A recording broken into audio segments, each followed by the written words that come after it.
based off of something that you said, Pastor Mildred. So they said, can you please clarify on there isn't one person for you? Like Pastor Mildred, if she married the doctor, she could have been miserable, long-term or unfulfilled. I think compatibility matters and some people are better suited, so therefore there is a right person for you. So there is a right kind of person for you, not one person for you.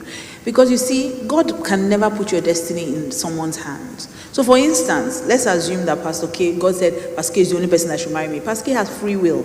Pastor K can choose to disobey God. And my satisfaction in life and my fulfilling my destiny shouldn't rest on whether he chooses to obey God or not. So one of the things that God said to me, interestingly, on my journey, when I was still a bit confused, God said something to me. He said, whichever way you decide to go, I will be with you. So I knew that whichever way I chose, even if I wanted to be with the doctor, I may not live my best life, but I believe that God will still make all things work together for my good. I may not be doing this, but I'll be doing something else. Maybe this is the exact plan God had for my life. Funny enough, if Pastor K too did not, because I heard from God who my husband should be before. Like, I knew this is big. This is one of, this guy is the kind of person you should be with. Before he said anything to me. So I kind of knew before he said anything. We were friends, and I think God told me because I had to work my mind into accepting it. Because it was everything I did not want. And this is something too I couldn't address tonight. One of the things keeping us where we are is we have a certain spec in our heads, a certain kind of guy we want to marry. That is the guy. And so I had that. And if God didn't work on me, I probably would have missed out on a great life. Because, number one, I didn't want to marry a pastor. I didn't think I was pastor's wife material, whatever that is. I also didn't want to marry a guy who was hairy. I didn't want to marry a guy who was Igbo. I didn't want to marry a guy who was fair in complexion. So I had certain things. Most girls want tall, dark, and handsome. And these things have been drummed into us. I don't think you've ever read a romance novel growing up and they say, oh, the guy is short, fair, and, ugly.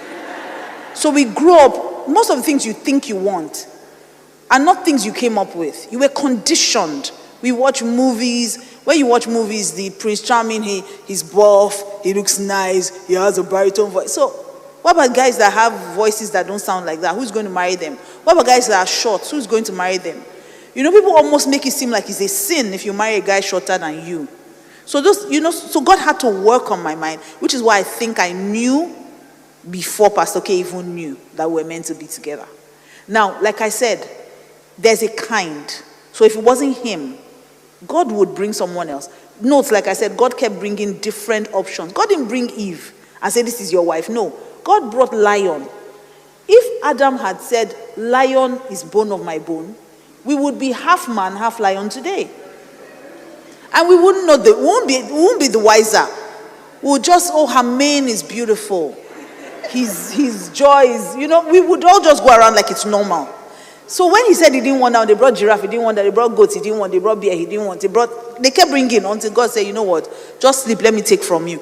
And God still brought that one. God didn't say, this is your wife. God brought her the way he brought every other animal. It was Adam that chose. So God will still give you the freedom of choice. He will never take free will away from you. That's not how God operates. God has already given us free will. We have the right of choice, and he will always give you that. So there's a right kind, but I don't think there's one person. Like God, if you miss it, that means you've missed it. No, I don't think so. Thank you. There is a right kind, not necessarily one person for you.